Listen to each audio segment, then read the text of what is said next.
সম্মানিত দিনী ভাই এবং বোনেরা, আজকে আমরা মাযহাব নিয়ে আলোচনা করব। আমাদের এই আলোচনাটিতে আমরা প্রায় 10টি পয়েন্টে কথা বলবো ইনশাআল্লাহ। আমরা শুরুতেই বলবো মাযহাব কি, তারপর শুনবো মাযহাব একাধিক হওয়ার কারণ কি, তারপর মাযহাবের প্রয়োজনীয়তা, মাযহাবের উৎপত্তি ও ক্রমবিকাশ, সেই হিসাবে 4টি বিখ্যাত যে মাযহাব হানাফি মাযহাব, মালিকি মাযহাব, শাফি মাযহাব এবং হাম্বলি মাযহাব কি করে প্রতিষ্ঠিত হলো সে ব্যাপারে আমরা শুনবো। এবং সবশেষে এই মাযহাবের 4 ইমামের মাঝে সম্পর্ক কেমন ছিল এবং 4 ইমামের উদারতা, এবং একেবারে শেষে মাযহাব নিয়ে আমাদের সমাজে প্রচলিত সমাজে যে বাড়াবাড়ি চলছে সেগুলোর ব্যাপারে আমরা কথা শুনবো ইনশাআল্লাহ। তো শুরুতে আমরা জানবার চেষ্টা করব যে মাযহাব কি। আমরা জানি যে মাযহাব এটা হচ্ছে আরবি শব্দ। এই মাযহাব শব্দের অর্থ হচ্ছে পথ বা মত কিংবা অভিমত, অর্থাৎ ইমামদের গবেষণালব্ধ যে মতামত বা অভিমত, এটাকে আরবিতে মাযহাব বলা হয়। ইংরেজিতে যেটাকে বলে স্কুল অফ থট। সংক্ষেপে বলা যায় যে যে পথের গন্তব্য কোরআন এবং সুন্নাহ, সেটাই হচ্ছে মাযহাব। অনেক সময় এমন হয় যে কোরআন এবং সুন্নাতে যে বিধিবিধানগুলো দেয়া হয়েছে সেগুলো সরাসরি হয়তো আমাদের বুঝে আসে না, কিংবা মানাটাও আমাদের জন্য কষ্ট হয়ে যায়। সেক্ষেত্রে এটাকে বুঝবার জন্য, এটাকে সহজভাবে আমল করবার জন্য আমাদেরকে মাযহাবের থ্রুতে, মাযহাবের যে মতামত সেটার থ্রুতে যদি আমরা আমল করি, সেটা আমাদের জন্য আমল করা অনেক সহজ হয়ে ওঠে। তাহলে আমরা বলতে পারি যে মাযহাব কোরআন সুন্নাহ বিরোধী কিছু নয়, বরং কোরআন এবং সুন্নায় যে বিধানগুলো রয়েছে এগুলোকে একটা ইন অর্ডারে, একটা সুবিন্যস্ত ধারাতে নিয়ে আসার চেষ্টা করা হয়েছে এই মাযহাবে।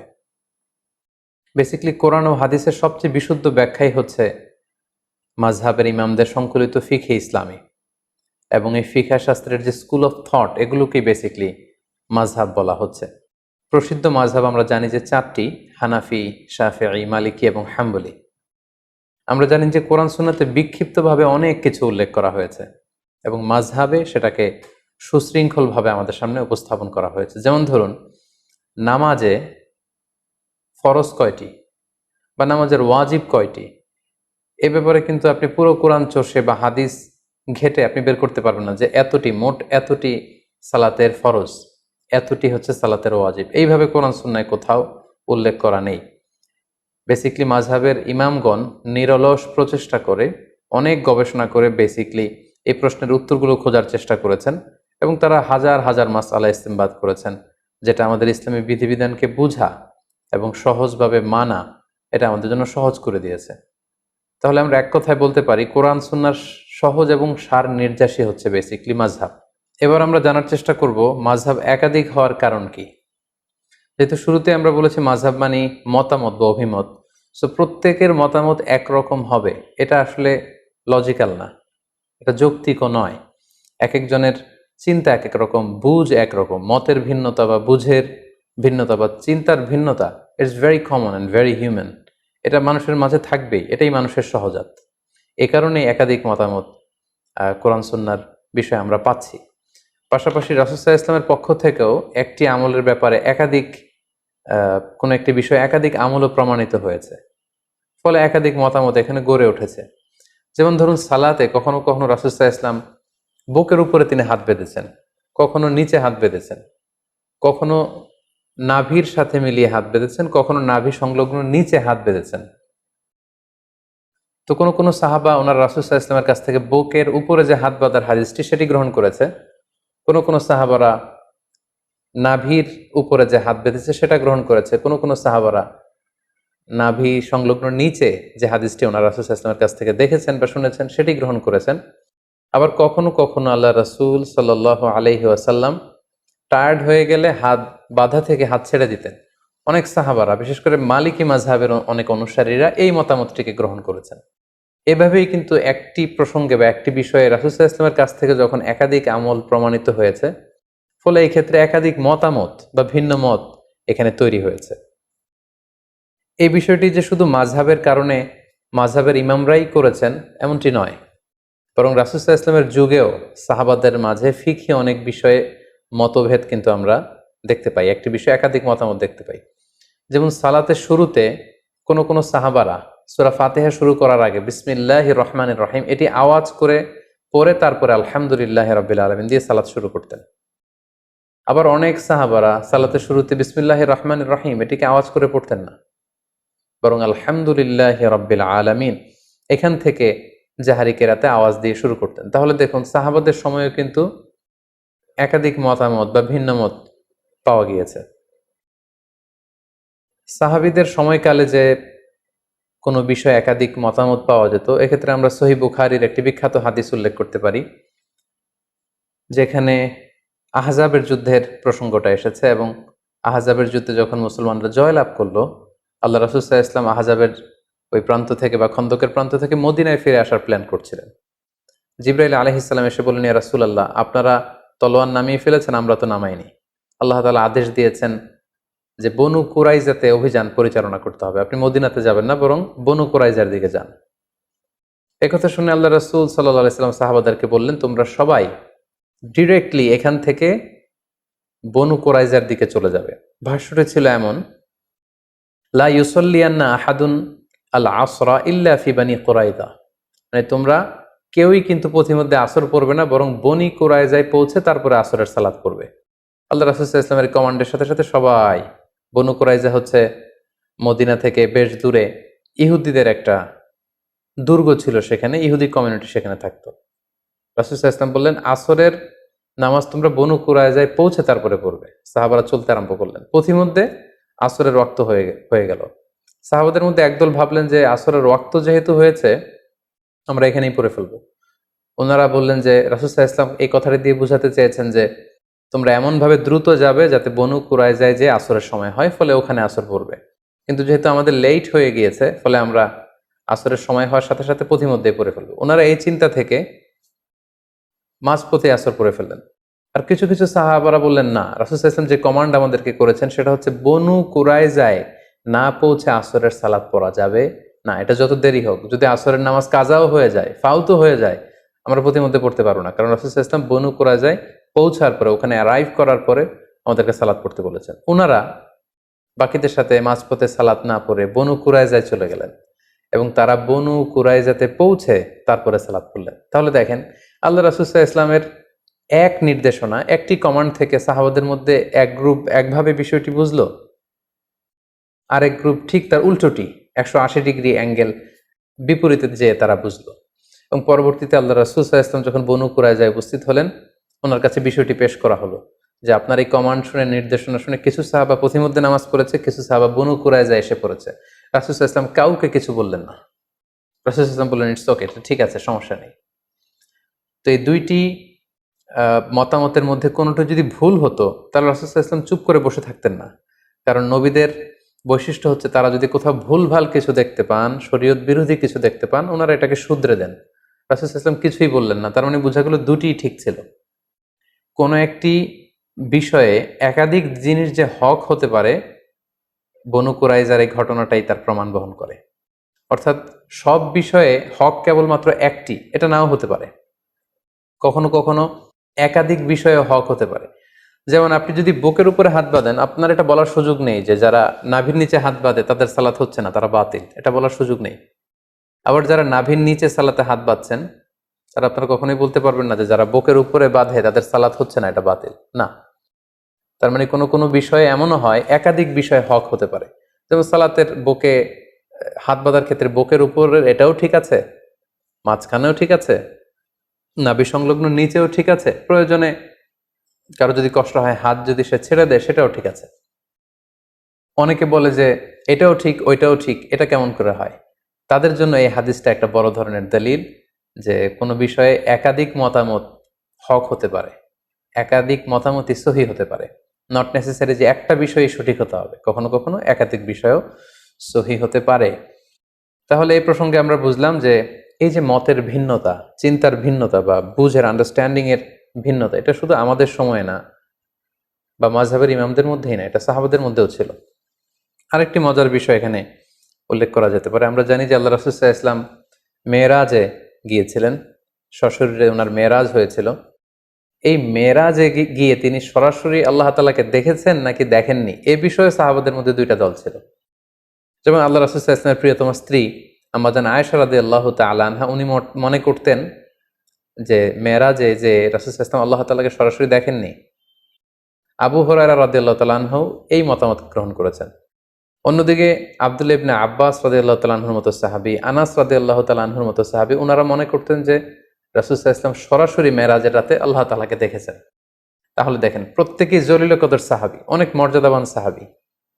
তাদের কেউ মনে করেছেন সরাসরি আল্লাহর সাথে সাক্ষাৎ হয়েছে, আবার কেউ মনে করেছেন সরাসরি সাক্ষাৎ হয়নি। সো এই যে মতের ভিন্নতা, এটা খুবই স্বাভাবিক একটা বিষয়। এবং আল্লাহ রাসূল সাল্লাল্লাহু আলাইহি ওয়াসাল্লামের সময় যে সাহাবারা ছিল, ওনাদের মধ্যেও বিভিন্ন মাসআলাতে, ফিকহি মাসআলাতে মতামতের ভিন্নতা ছিল। সবাই যে এক মতের উপর ঐক্যবদ্ধ ছিলেন ব্যাপারটি এমন নয়। ফলে যে সাহাবী যে আমলের ক্ষেত্রে রাসূল সাল্লাল্লাহু আলাইহি ওয়াসাল্লামের কাছ থেকে যেই পদ্ধতিতে শিখেছেন তিনি সেটা প্র্যাকটিস করেছেন, ওনার ছাত্ররা তাবিঈরা সেটা প্র্যাকটিস করেছেন, তৎপরবর্তীতে তাবিঈরা সেটা প্র্যাকটিস করেছেন। এভাবে বিভিন্ন ধরনের প্র্যাকটিসের কারণে রাসূল সাল্লাল্লাহু আলাইহি ওয়াসাল্লামের কাছ থেকে একাধিক আমল নানাভাবে প্রমাণিত হওয়ার কারণে মতামতের ভিন্নতা পাওয়া গিয়েছে। ফলে মাযহাব একাধিক হয়েছে। এখানে অনেকে প্রশ্ন করতে পারেন যে তাহলে মাযহাব ৩টি হয়নি কেন, বা ৫টি হয়নি কেন, মাযহাব ৪টিতে সীমাবদ্ধ থাকলো কেন? এর উত্তর আমরা বলতে চাই যে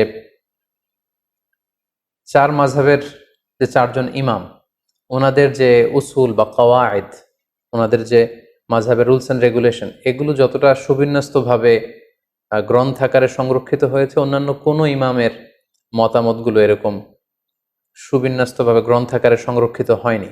ওনারা ছাড়াও আরও অনেক বড় বড় ইমাম ছিলেন, ওনাদেরও মাযহাব ছিল, কিন্তু ওই সমস্ত ইমামদের অনুসারী গড়ে ওঠেনি, ফলোয়ার গড়ে ওঠেনি, যেমনটি ৪ মাযহাবের ৪ জন বড় ইমামের ক্ষেত্রে গড়ে উঠেছে। ফলে ওনাদের এই ৪ জনের মাযহাব গোটা বিশ্বব্যাপী সমাদৃত হয়েছে। বাকি ইমামদের যে মাযহাব, সেগুলো পৃথিবীতে আর টিকে থাকেনি। এজন্যই একাধিক মাযহাব পৃথিবীতে প্রচলিত হয়েছে এবং সেটি ৪টি মাযহাবে সীমাবদ্ধ রয়েছে। সম্মানিত শুধু এ পর্যায়ে আমরা জানব মাযহাবের প্রয়োজনীয়তা কি, সরাসরি কোরআন সুন্নাহ থেকে আমল করলে সমস্যা কোথায়, মাযহাব ছাড়া যদি কোরআন মানি হাদিস মানি সমস্যা কোথায়, এই প্রশ্ন অনেকে করে থাকেন। তাই এ পর্যায়ে আমরা কেন মাযহাবের প্রয়োজন সেটা আমরা বলবো। এক্ষেত্রে আমি একটু উদাহরণ দিয়ে প্রায় বলে থাকি যে কোরআন সুন্নাহ হচ্ছে 24 ক্যারেটের গোল্ডের মতো, অর্থাৎ দ্য ফাইনেস্ট গোল্ড, 24 ক্যারেটের যে সোনা সেটা। আর মাযহাব হচ্ছে খাদের মতো। আমরা জানি যে 24 ক্যারেটের ফাইনেস্ট গোল্ড দিয়ে জুয়েলারি বানানো যায় না, অলংকার বানানো যায় না। আপনি যদি 24 ক্যারেটের স্বর্ণ দিয়ে অলংকার বানিয়ে দেহে পড়তে চান, তাহলে সেখানে খাদ মিশাতে হবে। অর্থাৎ সরাসরি কোরআন সুন্নাহর বিষয়গুলো অনেকের পক্ষে বুঝা, আমল করা, এটা তার জন্য সহজ নাও হতে পারে। সেক্ষেত্রে তার জন্য মাযহাবের প্রয়োজন, যেটা হচ্ছে খাদ। এই খাদটা আমাদের উদ্দেশ্য না, উদ্দেশ্য হচ্ছে কোরআন সুন্নাহ, উদ্দেশ্য হচ্ছে গোল্ড। কিন্তু ওই গোল্ড যদি আমাদেরকে অর্নামেন্টস বানিয়ে কিংবা জুয়েলারি বানিয়ে আমরা যদি গলায় পড়তে চাই, আমরা যদি ব্যবহার করতে চাই, তাহলে সেখানে খাদ মেশাতে হবে। অনুরূপভাবে কোরআন সুন্নাহকে সহজভাবে বুঝতে হলে সেখানে মাযহাবের প্রয়োজন হবে। অনেকে বলে থাকেন যে আমি কোনো মাযহাব মানি না, বরং আমি লা মাযহাবী, অর্থাৎ কোনো মাযহাবকে আমি গ্রহণ করি না। যারা কোনো মাযহাব মানেন না বলেন, তারা যেটার উপর আমল করেন সেটাও কোনো না কোনো মাযহাবের সাথে মিলে যায়। মাযহাবের বাইরে যে আসলে কোরআন সুন্নাহকে মানা সম্ভব না। ফলে এই উদাহরণটি দিয়ে খুব সহজে বোঝানো যাচ্ছে যে কোরআন সুন্নাহ হচ্ছে 24 ক্যারেটের গোল্ড, আর মাযহাব হচ্ছে খাদ। এই গোল্ডটাকে গহনা বানিয়ে গলায় পরার জন্য এই খাদের প্রয়োজন, কারণ খাদ না মেশালে এটাকে বাঁকা করা যায় না, গোল্ডটাকে ডিজাইন করা যায় না, শেপ দেয়া যায় না। পাশাপাশি অনেকে মনে করে থাকেন যে মাযহাবের কারণে ইসলাম বিভক্ত হয়ে গিয়েছে। অনেকে বলেন যে একটা মাযহাব থাকলেই তো ভালো হতো, এখানে 4টা হলো কেন? এটা তো ইসলামকে বিভক্ত করেছে। এই কথাটিও আসলে ঠিক নয়। আসলে বাস্তবতা হচ্ছে একেবারে উল্টো। মাযহাব আসলে ইসলামকে বিভক্ত করেনি, বরং মাযহাব ইসলামকে অনেকগুলো ভাগে ভাগ হওয়া থেকে বাঁচিয়েছে। অর্থাৎ অনেকগুলো ভাগে বিভক্ত না করে এটাকে মাত্র 4টা ভাগে ভাগ করেছে। যেমন উদাহরণস্বরূপ যদি আমি বলি, আল আজহার বিশ্ববিদ্যালয় থেকে যারা গ্র্যাজুয়েশন করে পাশ করে, তাদেরকে আজহার থেকে একটা টাইটেল দেয়া হয়, সেটা হচ্ছে আজহারি। আমি নিজেও যেহেতু ব্যক্তিগতভাবে আল আজহার থেকে পড়াশোনা করেছি, ফলে আমিও আমার নামের শেষে এই টাইটেলটি যুক্ত করে থাকি। তো বাংলাদেশে আপনারা অনেকেই দেখবেন যে যারা আল আজহার বিশ্ববিদ্যালয় থেকে পড়াশোনা করেছে, ওনারা ওনাদের নামের শেষে এই আজহারি শব্দটি যুক্ত করে। তো এই আজহারি বানানটি অনেকে অনেকভাবে লিখে থাকে। কেউ আজহারি বানানে বর্গীয় জ দিয়ে আজহারি লিখে, কেউ অন্তঃস্থ জ দিয়ে লিখে। কেউ আবার আজহারি বানানে রয়ের সাথে হ্রস্ব ইকার যুক্ত করে দেয়, কেউ দীর্ঘ ইকার দিয়ে লিখে, আবার অনেকে আজহারি শব্দের আগে আল যুক্ত করে দেয়, ফলে আল আজহারি। এইভাবে যদি আপনি খেয়াল করেন প্রায় 8টি বানানে আজহারি শব্দটা কিন্তু লেখা সম্ভব। এক্ষেত্রে যদি ইসলামিক ফাউন্ডেশন বলে যে আজহারি শব্দটি কোন বানানে ব্যবহৃত হবে, এজন্য আমাদের একটা মতামত হচ্ছে এই বানানটাকে আমরা সাজেস্ট করি। ফলে আজহারি বানানোর জন্য ইসলামী ফাউন্ডেশন একটা মত প্রকাশ করলো, আর মত মানে মাযহাব, তার মানে এটা ইসলামিক ফাউন্ডেশনের মাযহাব। বাংলা একাডেমি যদি বলে যে এক একজন এক এক বানানে না লিখে বিদেশি শব্দ বা আরবি শব্দ কোন বানানে লিখতে হবে, সেটা আমরা সহজভাবে আপনাদের সামনে উপস্থাপন করছি। আমাদের চিন্তা মতে এই বানানটি হচ্ছে সবচেয়ে ভ্যালিড, সবচেয়ে যুক্তিযুক্ত। তাহলে আজহারি বানানের ক্ষেত্রে বাংলা একাডেমি একটি মতামত পেশ করলো, এটা হচ্ছে বাংলা একাডেমির মাযহাব।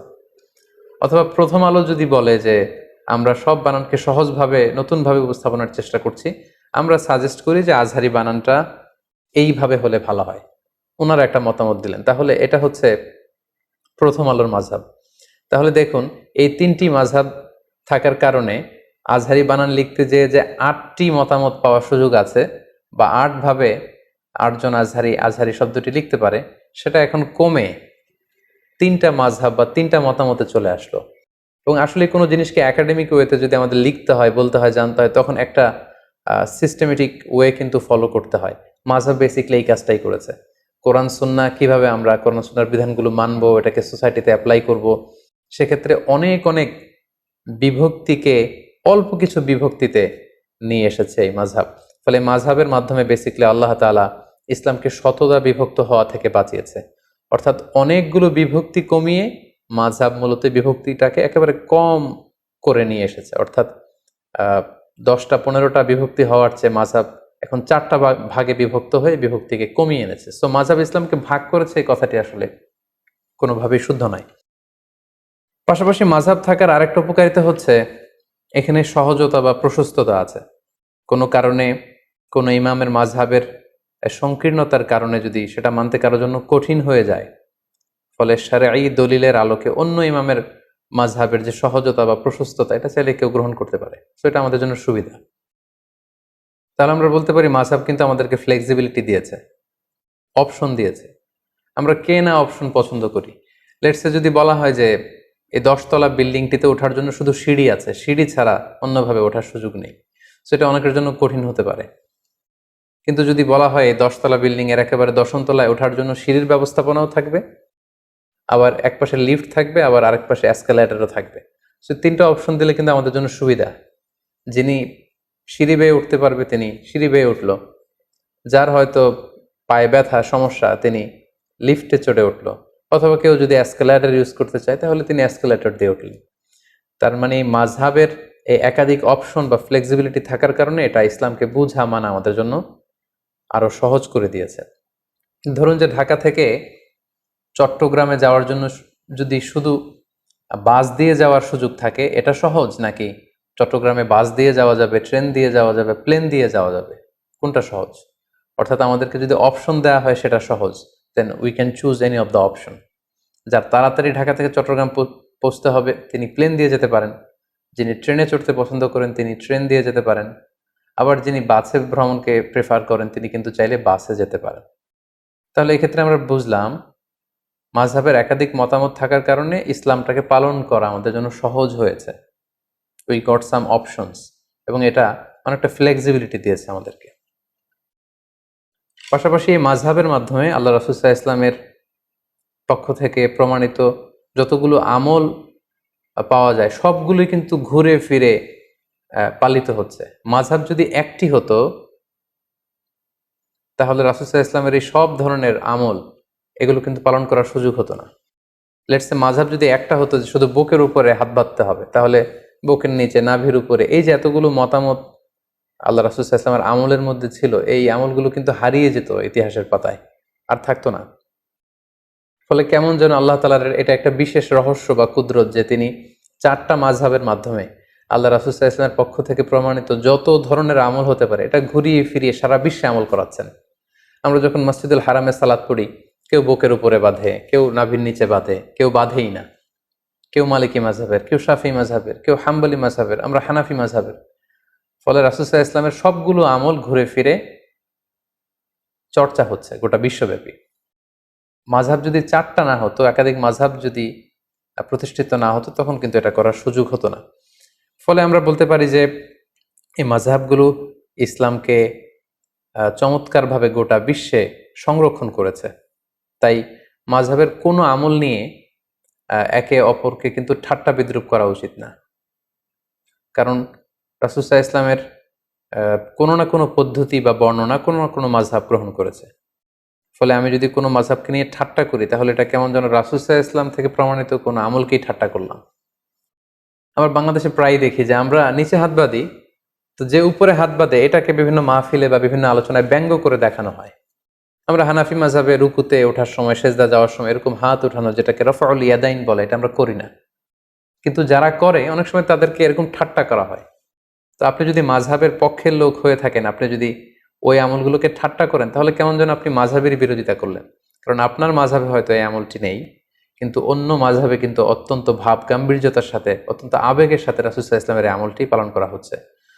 সো মাযহাবের কোনো আমলকে, আল্লাহ রাসূল সাল্লাল্লাহু আলাইহি ইসলাম থেকে প্রমাণিত কোনো আমলকে যদি আপনি ঠাট্টা করেন, অন্য কোনো মাযহাবকে যদি আমরা ঠাট্টা করি, তাহলে এটা কেমন যেন রাসূল সাল্লাল্লাহু আলাইহি ইসলামের আমল নিয়ে ঠাট্টা করার শামিল, যেটা অনেক বড় ধরনের একটি কবিরা গুনাহ।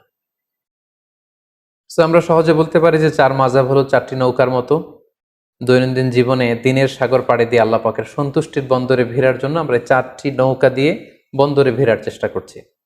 তো সেক্ষেত্রে আমরা 4 নৌকার আরোহীরা যদি একে অন্যের সাথে পারস্পরিক ধাক্কাধাক্কি বা ঠুকোঠুকিতে লিপ্ত হই, তাহলে হয়তো আমাদের সাগরে পড়ে হাবুডুবু খেতে হবে। আল্লাহ সন্তুষ্টির বন্দরে হয়তো ভিড়া আমাদের জন্য কঠিন হয়ে যাবে। মাযহাব নিয়ে একে অপরের প্রতি অশ্রদ্ধা, সহিংসতা কিংবা বিতর্ক বা সংঘাতের ব্যাপারটি ঠিক এমনই। সো আমরা বলতে পারি যে মাযহাব ইসলাম পালনকে আমাদের কাছে আরো সহজ করে তুলেছে। এরপর যে আমরা মাযহাবের উৎপত্তি বা ক্রম বিকাশ নিয়ে আলোচনা করবো ইনশাআল্লাহ। আমরা জানি যে প্রসিদ্ধ মাযহাব হচ্ছে 4টি: হানাফি, মালিকি, শাফিঈ এবং হাম্বলি। সর্বপ্রথম যে মাযহাবটি প্রতিষ্ঠা লাভ করেছে সেটি হচ্ছে হানাফি মাযহাব, এবং সেটি ইরাকে প্রতিষ্ঠা লাভ করেছে। আমরা জানি যে উমরে ফারুক রাদিয়াল্লাহু তাআলা আনহু যখন মুসলিম বিশ্বের খলিফা, তখন 16 হিজরিতে তিনি ইরাক জয় করেন। তখন ইরাকের কুফা নগরীকে তিনি মুসলিম উম্মার একটি প্রাদেশিক শহর, প্রশাসনিক শহর হিসেবে তিনি ঘোষণা দেন, এবং সেই কুফা নগরীতে যে মুসলিম উম্মা আছে তাদেরকে কোরআন সুন্নাহ শিক্ষা দেওয়ার জন্য আল্লাহ রাসূল সাল্লাল্লাহু আলাইহি ইসলামের একজন প্রিয় সাহাবী আব্দুল্লাহ ইবনে মাসউদ রাদিয়াল্লাহু তাআলা আনহুকে তিনি মদিনা থেকে অ্যাজ অ্যান অ্যাম্বাসেডর কুফাতে তিনি প্রেরণ করেন, এবং তিনি বলেন যে আপনি কুফায় যে দিন প্রচার করেন। উমর ফারুকের নির্দেশনা অনুযায়ী আব্দুল্লাহ ইবনে মাসউদ রাদিয়াল্লাহু তাআলা আনহু মদিনা থেকে কুফায় চলে গেলেন। দীর্ঘদিন তিনি কুফার অধিবাসীদেরকে কোরআন সুন্নাহর বাণী তিনি প্রচার করলেন। ওনার ইন্তেকালের পরে এই দায়িত্ব চলে আসে ওনার ছাত্র আলকামা রহিমাহুল্লাহর উপর। তিনি তখন কুফাতে কোরআন সুন্নাহর তালিম, তাদরিস, টিচিং এই কাজটা করতেন। আলকামা আলাইহি রাহমা ওনার মৃত্যুর পরে ওনার ছাত্র ইব্রাহিম নাখাই, ওনারা সবাই তাবিঈ ছিলেন, উনি এই গুরু দায়িত্ব নিজের কাঁধে তুলে নেন, এবং তিনি কুফাতে কোরআন সুন্নাহর এই তালিম, তালকিন এবং তাদরিসের কাজ তিনি করতে আরম্ভ করেন। ইব্রাহিম নাখাইয়ের ইন্তেকালের পরে ওনার ছাত্র হাম্মাদ ইবনে আবি সুলাইমান, উনি সেখানে তাদরিস, টিচিং এবং কোরআন সুন্নাহর দাওয়াতের কাজ করতেন। হাম্মাদ ইবনে আবি সুলাইমান 120 হিজরিতে ইন্তেকাল করেন, এবং ওনার ইন্তেকালের পরে ওনার সবচাইতে যোগ্য ছাত্র ইমাম আবু হানিফা আলাইহি রাহমা 120 হিজরিতে কুফা নগরীতে ইসলাম প্রচারের দায়িত্ব ইমাম আবু হানিফার কাঁধে চলে আসে। উনি অত্যন্ত মেধাবী একজন মানুষ ছিলেন। 120 হিজরিতে যখন ইমাম আবু হানিফার কাছে এই দায়িত্ব চলে আসে, উনি বেসিক্যালি 80 হিজরিতে জন্মগ্রহণ করেন। ফলে 120 হিজরিতে ওনার বয়স তখন দাঁড়ায় 40 বছর। অর্থাৎ 40 বছর বয়সে তিনি কুফা নগরীর ইসলাম প্রচারের যে গুরু দায়ভার, এটা তিনি নিজের কাঁধে তুলে নেন, এবং তিনি দায়িত্ব পেয়ে কিছু যুগান্তকারী সিদ্ধান্ত তখন তিনি নিয়েছিলেন। এবং আপনারা জানেন তখন ইসলাম খুব বেশি স্প্রেড হচ্ছিল, দলে দলে মুসলমানরা, লোকজন কালিমা পড়ে মুসলমান হচ্ছিল, এবং নতুন নতুন অনেক ইস্যু, নতুন নতুন অনেক কন্টেম্পোরারি মাসআলা তখন আসছিল, যেটি আগে ছিল না। তখন ইমাম আল আযম আবু হানিফা রাহিমাহুল্লাহ ওনার মেধাবী ছাত্রদেরকে নিয়ে 40 জনের একটা প্যানেল করেন, একটা ফিক একাডেমি করেন, এবং যত নতুন মাসালা আসতো উনি ছাত্রদের মাঝে মাসালাটাকে ছেড়ে দিতেন। ছাত্ররা অনেক ধরনের ডিসকাশন করে আর্গুমেন্ট দিয়ে একটা পর্যায়ে যখন এটার উত্তরে পৌঁছতেন, তখন এই উত্তরটা ইমামে আজম আবু হানিফার কাছে দেয়া হতো। পরে ফাইনালি সবার কথা শুনে উনি ওইটার উপর জাজমেন্ট দিতেন, লিগ্যাল অপিনিয়ন দিতেন, সলিউশন দিতেন। এবং উনি কিভাবে সলিউশন দিচ্ছেন, কিভাবে কোরআন সুন্নাহ থেকে মাসআলাগুলো ইস্তেমবাদ করছেন, এগুলো ওনার ছাত্র মোহাম্মদ ইবনুল হাসান আশ-শাইবানি, আবু ইউসুফ রাহিমাহুল্লাহ, ইমাম জুফার, ওনারা এগুলো লিপিবদ্ধ করতে আরম্ভ করলেন। কোন রুলস অ্যান্ড রেগুলেশন, কোন উসুল, কোন মেথড এবং কাওয়ায়েদের ভিত্তিতে উনি কোরআন সুন্নাহ থেকে এই মাসালাগুলো ইস্তেমবাদ করেন, এগুলো যখন লিপিবদ্ধ করা হলো, তখন ওনার এই প্রক্রিয়া, কোরআন সুন্নাহ থেকে মাসালা ইস্তেমবাদ করার প্রক্রিয়ায় বিধিবিধানগুলো মানুষের মাঝে খুব বেশি সমাদৃত হতে শুরু করলো। এবং এই কর্মযজ্ঞের মধ্য দিয়ে বেসিকলি উনি হানাফি মাযহাবের প্রতিষ্ঠা করেন। ঠিক একই সময়ে ওই সময়ে মদিনাতে আরেকটি মাযহাবের প্রতিষ্ঠা ঘটে, যেটি ইমাম মালিক রাহিমাহুল্লাহর নেতৃত্বে গঠিত হয়। তাহলে আমরা বলতে পারি যে ইমাম আবু হানিফা এবং ইমাম মালিক ওনারা সমসাময়িক সময়ের ছিলেন। 93 হিজরিতে ইমাম মালিক রাহিমাহুল্লাহ জন্মগ্রহণ করেন। ফলে মদিনা কেন্দ্রিক উনি আব্দুল্লাহ ইবনে আব্বাস, আম্মা জান আয়েশা রাদিয়াল্লাহু তাআলা আনহু, আব্দুল্লাহ ইবনে উমর, ওনারা যেই ইলম বা ফিক প্রচার করেছেন, সেটা সাঈদ ইবনে মুসাইয়েবের থ্রুতে, নাফে মাওলা ইবনে উমর ওনার থ্রুতে ইমাম মালিক সেগুলো কালেক্ট করেন। এবং তিনি একটি সহিহ হাদিসের গ্রন্থ লিখেন মদিনাতে, যেটাকে মুয়াত্তা মালিক বলে পরিচিত। আমরা জানি যে বর্তমানে কালামে পাকের পরে, অর্থাৎ কোরআনুল কারীমের পরে সবচেয়ে সহিহ গ্রন্থ বলা হয় সহিহ বুখারীকে, অর্থাৎ বুখারী শরীফকে। কিন্তু ইমাম বুখারী লেখার আগে যেই গ্রন্থটাকে কোরআনের পরে সবচেয়ে বেশি সহিহ হিসেবে ধরা হতো, সেটা হচ্ছে ইমাম মালিকের লেখা মুয়াত্তা ইবনে মালিককে। উনি মসজিদে নববীতে বসে সেখানে দার্স দিতেন, এবং উনারও অনেক ছাত্র, শাগরিদ, অনুসারী, ফলোয়ার মদিনা কেন্দ্রিক গড়ে ওঠে। এবং উনি যে রুলস অ্যান্ড রেগুলেশনের আওতায় কোরআন সুন্নাহর মাসালাগুলো ইস্তেমবাদ করতেন, সেটার আলোকে উনি একটি মাযহাব প্রতিষ্ঠা করেন, সেটাকে বলা হয় মালিকি মাযহাব, যেটাকে মাদ্রাসাতু আহলিল হাদিস বলে। আর ইমাম আবু হানিফার মাযহাবকে বেসিক্যালি মাদ্রাসাতু আহলির রায় বলে। তাহলে সংক্ষেপে যদি আমরা এভাবে বলি যে ইমাম আবু হানিফা এবং ইমাম মালিক ওনারা সমসাময়িক ছিলেন। ইমাম আবু হানিফা ইরাক কেন্দ্রিক ইবনে মাসউদ রাদিয়াল্লাহু তাআলা আনহুর যেই জ্ঞান ওনার ছাত্রদের থ্রুতে ওনার হাতে এসেছে, সেটার উপর বেস করে ইরাকে তিনি হানাফি মাযহাব প্রতিষ্ঠা করেন। একই সময়ে মদিনাতে ইমাম মালিক রাহিমাহুল্লাহ উনি মালিকি মাযহাব প্রতিষ্ঠা করেন। তাহলে এইভাবে বেসিক্যালি হানাফি মাযহাব এবং মালিকি মাযহাবের সূচনা বা গোড়াপত্তন হয়েছে। ইমাম মালিকের পরে ইমাম মালিকের ছাত্র ইমাম শাফিঈ, যে বছর ইমাম আবু হানিফা ইন্তেকাল করেন 150 হিজরিতে, ঠিক সেই বছর ইমাম শাফিঈ জন্মগ্রহণ করেন। তিনি জন্মগ্রহণ করেন ফিলিস্তিনের গাজাতে। সেখান থেকে ওনার মা ওনাকে মক্কায় নিয়ে আসেন। মক্কা থেকে মদিনাতে ইমাম মালিকের কাছে তিনি পড়াশোনা করেন। পরবর্তীতে বাগদাদে ইমাম আবু হানিফার ছাত্র মোহাম্মদ ইবনুল হাসান আশ-শাইবানির কাছে পড়াশোনা করেন। এভাবে তিনিও অনেক বড় একজন স্কলার হয়ে ওঠেন। তিনি হানাফি মাযহাবের দ্বারা প্রভাবিত হয়ে প্রথমত বাগদাদে তিনি জ্ঞান চর্চা এবং জ্ঞান বিতরণ করেন। পরবর্তীতে তিনি যখন মিশরে চলে যান, সেখানে যে তিনি যত মাসআলা ইমাম আবু হানিফা কিভাবে বলেছেন এবং ওনার সরাসরি শিক্ষক ইমাম মালিক কিভাবে বলেছেন, এগুলোকে থরলি ইনভেস্টিগেট করে উনি নিজে আবার একটি মাযহাব প্রতিষ্ঠা করেন কিছু রুলস অ্যান্ড রেগুলেশনের আওতায়। ফলে 3 নম্বর মাযহাবের গোড়াপত্তন হলো ইমাম শাফির মাযহাব, যেটা মিশরে। ওনার কবরও মিশরে অবস্থিত। আমি নিজেও ইমাম শাফির কবর জিয়ারত করেছি মিশরে। আর ইমাম আবু হানিফার কবর হচ্ছে কুফাতে। আর ইমাম মালিক রাহিমাহুল্লাহর কবর হচ্ছে মাকবারতুল বাকিয়ায়, অর্থাৎ মসজিদে নববীর পাশে যে কবরস্থান, সেখানে ওনাকে দাফন করা হয়েছে। তাহলে আমরা পেলাম যে শুরুতে ইরাক কেন্দ্রিক হানাফি মাযহাবের গোড়াপত্তন হলো, মদিনা কেন্দ্রিক মালিকি মাযহাবের গোড়াপত্তন হলো, এবং মিশর কেন্দ্রিক ইমাম শাফি মাযহাবের গোড়াপত্তন হলো। সর্বশেষে যে 4 নম্বর মাযহাবটি আছে, সেটি হচ্ছে ইমাম আহমদ ইবনে হাম্বলের মাযহাব। উনি অনেক বড় একজন ইমাম ছিলেন। উনি ইমাম শাফির সরাসরি ছাত্র ছিলেন, এবং তিনি মুসনাদে আহমদ ইবনে হাম্বল নামে একটি হাদিসের গ্রন্থ রচনা করেছেন, যেটি হাদিসের একক গ্রন্থ হিসেবে সবচাইতে বড় হাদিসের কালেকশন। উনি বাগদাদে জন্মগ্রহণ করেছিলেন, ইমাম শাফিঈর সরাসরি ছাত্র। সর্বশেষে উনি আগের 3টি মাযহাবকে গবেষণা করে এবং নতুনভাবে ওনার গবেষণার যে রুলস অ্যান্ড রেগুলেশন সেগুলোর আলোকে উনি সর্বশেষ লেটেস্ট মাযহাবকে প্রতিষ্ঠা করলেন, সেটাকে হাম্বলি মাযহাব বলা হয়। এইভাবেই বেসিকলি মাযহাবের গোড়াপত্তন হয়। প্রথমে ইমাম আবু হানিফা হচ্ছেন এটার পায়োনিয়ার, তারপর ইমাম মালিকের নেতৃত্বে মালিকি মাযহাব, ইমাম শাফিঈর নেতৃত্বে শাফি মাযহাব এবং সর্বশেষে ইমাম আহমদ ইবনে হাম্বলের নেতৃত্বে হাম্বলি মাযহাবের গোড়াপত্তন হয়। এভাবেই 4টি মাযহাব গোটা বিশ্বে প্রসিদ্ধি লাভ করে এবং তালাক্কাতিল উম্মা হাযিহিল মাযাহিব আল আরবাআতা বিল কবুল ফি মাশারিকিল আরদি ওয়া মাগারিবিহা।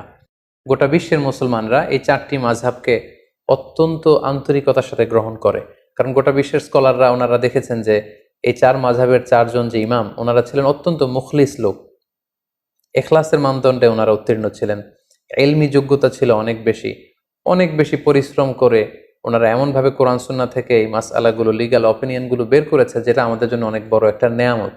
এবং ওনাদের এই কাজের মধ্য দিয়ে গোটা বিশ্বের মুসলিম উম্মার হৃদয়ে মণিকোঠায় ওনারা স্থান করে নিয়েছে। ফলে গোটা বিশ্বের আপনি মুসলিম রাষ্ট্রগুলোর দিকে যদি খেয়াল করেন তাহলে দেখবেন যে সবাই এই 4টি মাযহাবের কোনো না কোনো একটি মাযহাবকে ওনারা গ্রহণ করেছেন। আমাদের বাংলাদেশে হানাফি মাযহাবের প্রচলন, বাংলাদেশ, ভারত, পাকিস্তান, আফগানিস্তান, তুরস্ক, তারপর চীনের যে অংশে মুসলমানরা থাকে এবং রাশিয়ার যে অংশগুলো ভাগ হয়ে আলাদা আলাদা দেশ হয়েছে, যেমন তুর্কমেনিস্তান, তাজিকিস্তান, কিরগিজস্তান, এই সবগুলো দেশ এবং ইউরোপের কিছু দেশে হানাফি মাযহাব প্রসিদ্ধি লাভ করেছে। গোটা বিশ্বে যত মুসলমান আছে তাদের 1/3 হচ্ছে হানাফি মাযহাবের ফলোয়ার। এর অন্যতম কারণ হচ্ছে সর্বশেষ যে আমাদের আল খিলাফা আল ইসলামিয়া বা ইসলামী খেলাফত ছিল, সেটা ছিল উসমানী খেলাফত এবং ওনারা ওনাদের উসমানী খেলাফত প্রায় 600 বছর ব্যাপী শাসন করেছেন এবং ওনারা হানাফি মাযহাবের উপর প্রতিষ্ঠা ছিলেন। ফলে ওনাদের প্যাট্রনে এই হানাফি মাযহাবের প্রচার প্রসার গোটা বিশ্বব্যাপী এত বেড়েছে। আমরা যদি পরবর্তীতে মালিকি মাযহাবের দিকে খেয়াল করি, নর্থ আফ্রিকান যে কান্ট্রিগুলো আছে সেখানে মালিকি মাযহাব প্রসিদ্ধি লাভ করেছে। কুয়েতে, বাহরাইনে, দুবাইতে এবং সৌদি আরবের কিছু অঞ্চলে মালিকি মাযহাবের অনুসারী করে উঠেছে। শাফি মাযহাবের কথা যদি আমরা বলি, মিশরে সেটা আমরা দেখি যে মিশরের শাফি মাযহাবকে ফলো করা হয়। মালয়েশিয়াতে, ইন্দোনেশিয়াতে, শ্রীলঙ্কাতে, ইথিওপিয়া, সোমালিয়া এবং ইয়ামানে এই শাফি মাযহাবের অনুসারীদেরকে আমরা পাবো। সবশেষে যদি হাম্বলি মাযহাবের কথা বলি তাহলে আমরা দেখবো যে সৌদি আরবের অধিকাংশ মানুষ হাম্বলি মাযহাবের অনুসারী, কাতারের লোকেরা হাম্বলি মাযহাবকে অনুসরণ করে, দুবাইয়ের কিছু স্টেটে। এইভাবে গোটা বিশ্বের মুসলমানেরা এই 4টি মাযহাবকে গ্রহণ করেছে এবং এই 4 জন মাযহাবের যে ইমাম ওনাদের সম্পর্কের দিকে যদি আমরা খেয়াল করি তাহলে দেখবো যে ওনারা তো একে অপরের ছাত্র ছিলেন। ইমাম মালিক আলাইহি রাহমা ওনার সরাসরি ছাত্র ছিলেন ইমাম শাফিঈ। ইমাম শাফিঈর সরাসরি ছাত্র ছিলেন ইমাম আহমদ ইবনে হাম্বল। ইমাম আহমদ ইবনে হাম্বলের সরাসরি ছাত্র ছিলেন বেসিক্যালি ইমাম বুখারী, ইমাম মুসলিম, ইমাম আবু দাউদ সিজিস্তানি। সো ওনাদের মধ্যে সম্পর্কটা ছিল অত্যন্ত প্রগাঢ়, অত্যন্ত আন্তরিকতার সম্পর্ক, ছাত্র এবং শিক্ষকের সম্পর্ক। ওনারা একে অন্যের শুভাকাঙ্ক্ষী ছিলেন, একে অন্যের প্রতি সৌহার্দ্যপূর্ণ আচরণ করতেন এবং ওনারা যে কতটা বেশি উদার ছিলেন, ব্রড মাইন্ডেড ছিলেন, এটা আমরা ছোট্ট একটি ঘটনা থেকে বুঝতে পারবো। ইমাম শাফিঈ যখন একবার কুফাতে যান ভ্রমণ করতে, ইমাম মুহাম্মদ ইবনে হাসান আশ-শাইবানির আপ্যায়নে বা নিমন্ত্রণে তিনি যখন যান, তিনি বললেন যে আমি ইমাম আল আযম আবু হানিফা রাহিমাহুল্লাহর কবর জিয়ারত করব। কবর জিয়ারত করলেন। পাশে এক মসজিদে উনি যখন নামাজ পড়ছিলেন, আমরা জানি যে ইমাম শাফিঈ উনি রফউল ইয়াদাইনকে সমর্থন করেন। ওনার মাযহাবে রুকু থেকে ওঠার সময় এরকম হাত উঠানো, সিজদায় যাওয়ার আগে হাত উঠানো, সিজদা থেকে উঠে হাত উঠানো, এটাকে আরবিতে বলা হয় রফউল ইয়াদাইন। এটা হানাফি মাযহাবে নেই। আমরা যখন হানাফি মাযহাবের নিয়ম অনুযায়ী সালাত আদায় করি আমরা এভাবে হাত উঠাই না বারবার, কিন্তু ইমাম শাফিঈ সালাত আদায় করার সময় রফুল ইয়াদাইন করতেন। এটা ছিল ওনার মাযহাব। কিন্তু কুফাতে ইমাম আবু হানিফার কবরের পাশে কোন এক মসজিদে উনি যখন নামাজ পড়ছিলেন, উনি সেখানে এই রফুল ইয়াদাইনকে স্কিপ করলেন, তরক করলেন। উনি এটা করছিলেন না। রফুল ইয়াদাইন না করেই উনি হানাফি মাযহাবের মতো করে নামাজ পড়ছিলেন। সবাই তো অবাক, এত বড় ইমাম শাফিঈ, যার ব্যক্তিগত অভিমত হচ্ছে সালাতে এরকম রফুল ইয়াদাইন করতে হবে, এটা সুন্নাহ, কিন্তু উনি এটা না করে কেন আজকে এভাবে নামাজ পড়ছেন? নামাজ শেষে ইমাম মুহাম্মদ ইবনে হাসান আশ-শাইবানি জিজ্ঞেস করলেন যে আপনি কি আপনার রফউল ইয়াদাইনের যে অভিমত এটা থেকে সরে এসেছেন? আপনি কি ইমাম আজম আবু হানিফার যে মতামত ওই মতামতে চলে এসেছেন? উনি বললেন না, আমি আমার মতামত থেকে সরে আসিনি, আমার মতামত আগে যেটা ছিল সেটাই আছে। আমি ইহতিরামান লি আবি হানিফা, ইমাম আবু হানিফাকে সম্মান দেখানোর জন্য, যেহেতু পাশেই ওনার কবর, আমি ওনার এলাকা ভিজিট করতে এসেছি, তাই সম্মানার্থে আমার মতামতকে আমি এখানে স্কিপ করে ওনার মতামত অনুযায়ী সালাত আদায় করেছি। আল্লাহু আকবার কাবীরা। তার মানে কতটা উদার মানসিকতার ওনারা ছিলেন। মাযহাবের ইমামগণ এক একজন কত ব্রড মাইন্ডেড পার্সোনালিটি ছিলেন, কিন্তু আমরা ওনার অনুসারীরা সামান্য ছোট ছোট বিষয় নিয়ে, যেগুলো দিনের মৌলিক বিষয় তো মাযহাবের মধ্যে কোনো পার্থক্য নেই, ফুরুআত যেগুলো অমৌলিক ছোটখাটো বিষয়ের পার্থক্য নিয়ে আমরা একে অপরকে বাতিল বলে ঘোষণা দিয়ে দিই, কাফির বলে ঘোষণা দিয়ে দিই, ইসলাম থেকে খারিজ করে দিই, যেটি মোটেও কাম্য নয়। সম্মানিত শুধু এ পর্যায়ে আমরা আমাদের আলোচনার একেবারে শেষ পর্যায়ে চলে এসেছে। এ পর্যায়ে আমরা মাযহাব নিয়ে আমাদের সমাজে যে প্রচলিত বাড়াবাড়ি এগুলো নিয়ে কিছু কথা বলবো। আহলে সুন্নাতুল জামায়াতের আকীদা হচ্ছে নবীরা হচ্ছে মাসুম, ওনারা কোনো ভুল করেননি, কোনো পাপ করেননি। তো আমরা শুধু নবীদের ক্ষেত্রেই এই মাসুম কথাটি যুক্ত করি, এবং সাহাবারা ওনারা হচ্ছেন মাহফুজ, ওনাদেরকে আল্লাহ বড় ধরনের কবিরা গুনাহ থেকে হেফাজত করেছেন, একটি দুইটি স্পেশাল কেস ছাড়া।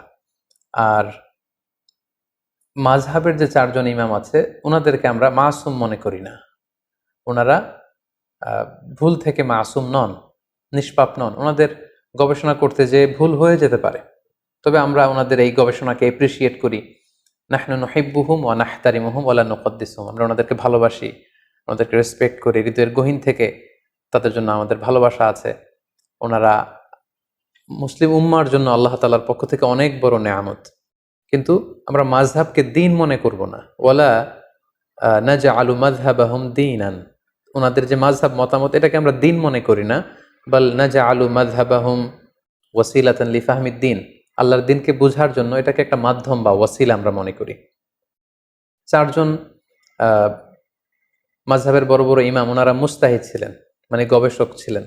আর আল মুজতাহিদু ইউসিবু ওয়া ইউখতি, যারা ইজতিহাদ করেন ওনারা সঠিকও করেন এবং মাঝে মাঝে ভুলও করেন, যেহেতু ওনারা মানুষ ছিলেন, সো ওনারা ভুলের ঊর্ধ্বে ছিলেন না। আর মুস্তাহিদদের ক্ষেত্রে কথা হচ্ছে যে মুস্তাহিদরা যদি ভুল করে তাহলে ওনাদেরকে একটি সওয়াব দেওয়া হয়, রিওয়ার্ড দেওয়া হয়, প্রতিদান দেওয়া হয়। আর যদি শুদ্ধ করে তাহলে ডবল রিওয়ার্ড দেওয়া হয়, মানে ডবল প্রতিদান বা সওয়াব ওনারা পান। আর যদি ওনারা ভুল করে থাকেন তাহলে কোনো গুনাহ হয় না, বরং একটি সওয়াব ওনারা পান। সো মুস্তাহিদ হিসেবে ওনাদের ভুল থাকাটা এটা অসম্ভব কিছু নয়, বরং প্রতিটি মাযহাবেই এমন কিছু মতামত রয়েছে যেগুলোর ব্যাপারে প্রশ্ন তুলবার যথেষ্ট সুযোগ রয়েছে। কোনো মাযহাব বা কোনো মতামতই কিন্তু ভুলের ঊর্ধ্বে নয়। এবং এজন্য ইমাম শাফি বলতেন যে রই সওয়াবুন ইয়াহতামিলুল খাতা, আমার যেটা মতামত এটাকে আমি শুদ্ধ মনে করি, তবে এটা ভুলও হতে পারে। আবার ওয়া রয়ু গায়রি খাতাউন ইয়াহতামিলুস সওয়াব, অন্য ব্যক্তি এ ব্যাপারে যে মতামত দিয়েছে সেটাকে আমি ভুল মনে করি, আমি পার্সোনালি ভুল মনে করি, কিন্তু সেটাও শুদ্ধ হতে পারে। সো ওনারা যদি ভুলও করে থাকেন এজন্য ওনারা জাযা পাবেন। তাই কোনো বিষয়ের দলিলের ভিত্তিতে যদি কোনো আলেম নিজ মাযহাবের সাথে ভিন্ন মত পোষণ করে তখন তাকে আসলে বাতিল, গোমরা এগুলো বলা যাবে না, যেহেতু উনি দলিলের ভিত্তিতে অন্য একটা মতামত গ্রহণ করেছেন।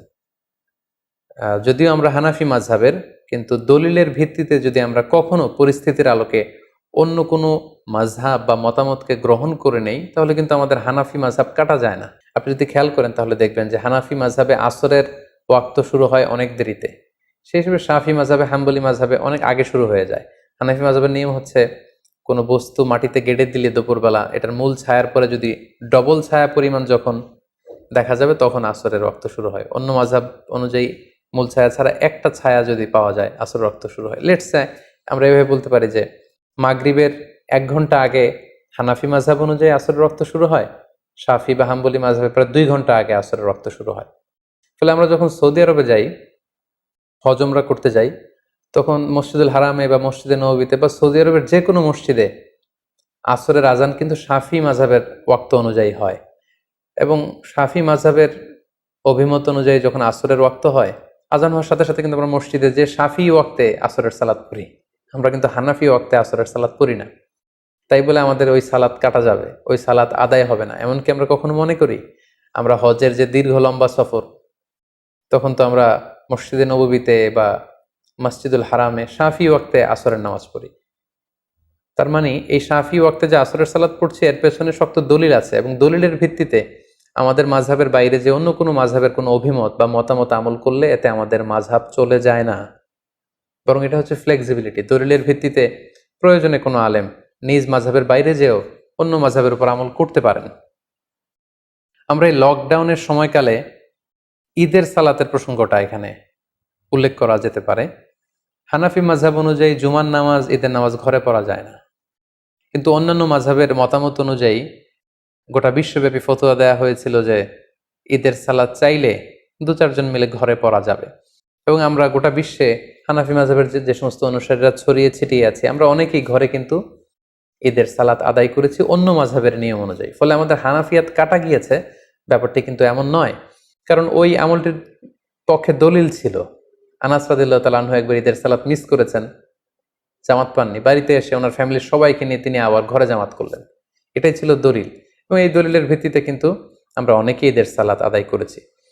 তো এখানে প্রসঙ্গ হচ্ছে কোনো আমলের ব্যাপারে অন্য মাযহাবের যে মতামত দলিলের ভিত্তিতে সেটাকে যদি কেউ গ্রহণ করে তাহলে সে বাতিল হয়ে যাবে, সে গোমরা হয়ে যাবে, বা তার হানাফিয়াত কাটা যাবে, মাযহাব তিনি যে মাযহাব মানছেন সেটা কাটা যাবে, ব্যাপারটা কিন্তু এমন নয়। আমাদের বাংলাদেশে এই ব্যাপারটাকে খুব জটিল করে দেখা হয়। আমাদের বাংলাদেশের প্রেক্ষাপট হলো যে এখানে হানাফি মাযহাবের বিপরীতে যে কোনো প্রশ্নোত্তরে অংশগ্রহণ বা কোনো গবেষণার মোলাক্ষাস এগুলো শেয়ার করা যায় না। আসলে কিন্তু ব্যাপারটি এমন নয়। আমরা যদি আমানা এলমিয়ার কথা খেয়াল করি তাহলে দেখব যে ইমাম আবু হানিফা বিভিন্ন বিষয়ে যে সমস্ত মতামত ব্যক্ত করেছেন, অনেক সময় ওনার হাতে গড়া ছাত্র ইমাম আবু ইউসুফ, ইমাম মোহাম্মদ ইবনে হাসান আশ-শাইবানি, ওনারা ইমাম আবু হানিফার বিপরীত মত দিয়েছেন।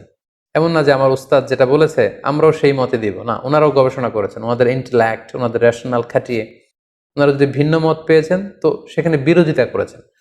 সো এই ক্ষেত্রে আমাদের হাম্বল সাজেশন হচ্ছে আমরা নিঃসন্দেহে মাযহাবকে গ্রহণ করব, ধারণ করব, এবং কোরআন সুন্নাহকে সহজভাবে বুঝার এবং মানার জন্য মাযহাব এটা আল্লাহর পক্ষ থেকে একটি রহমত। কিন্তু এই মাযহাব নিয়ে যেন আমরা কখনো বাড়াবাড়ি না করি, বরং কোরআন সুন্নাহকে সহজভাবে মানার ক্ষেত্রে এই মাযহাবকে যেন আমরা সহায়িকা হিসেবে গ্রহণ করতে পারি। আল্লাহ তাআলা আমাদের সবাইকে কথাগুলো বুঝার ও আমল করার তৌফিক দান করুক।